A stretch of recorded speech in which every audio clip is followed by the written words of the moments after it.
Okay na? Ayan guys, ito na yung ating 48 volts. Ito yung Cherry natin, no? Tigo 7 Pro Hybrid. Ayan, no? Cherry na brand. So ito guys, ito yung 48 volts. Itong 48 volts. Ito nyo, meron siyang trademark ko. Yan, sign na agin ng bullpen. So ito yung sira guys.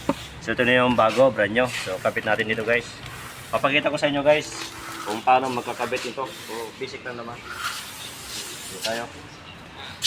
Oh, dali.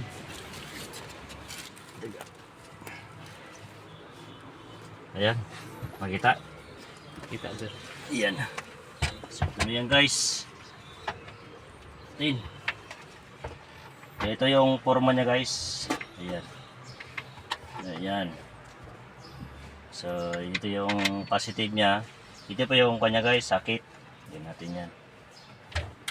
Ayan, pag tumunog na guys, ibig sabihin okay na yan. Ayan, so lagyan natin lock.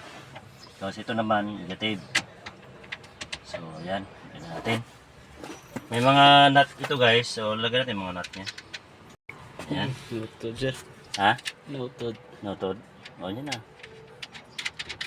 Ayan, okay guys. Ganyan nakabisik. Oops, stop mo muna. Ayan. So ito na yung pagipit natin guys. Gamitin natin ng socket na 13mm. Ayan.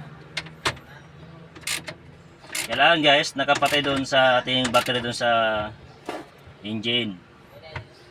Ayan. So ito. Natin. Ayan. Ayan guys. So ayan. So masikip. So pandarin muna natin. Para sigurado tayo. Yan, dito tayo sa engine bay. Guys, makikita kung under ba yan. Kasi hindi na no need na i-kuha yan guys.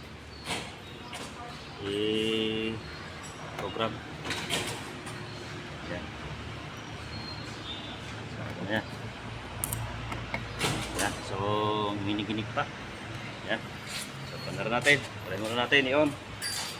So, talagang mag-on to guys. Ayan.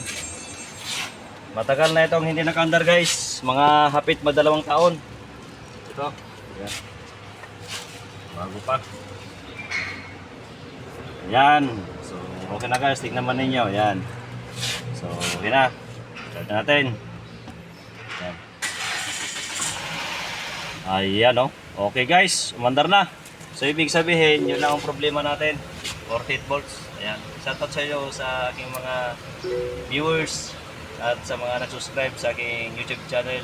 Salamat po sa mga suporta sa aking guys. So ito na yung bagong taga-cameraman ko, si Donald Trump. Ayan. Ayan si Donald Trump. Okay, what's up people?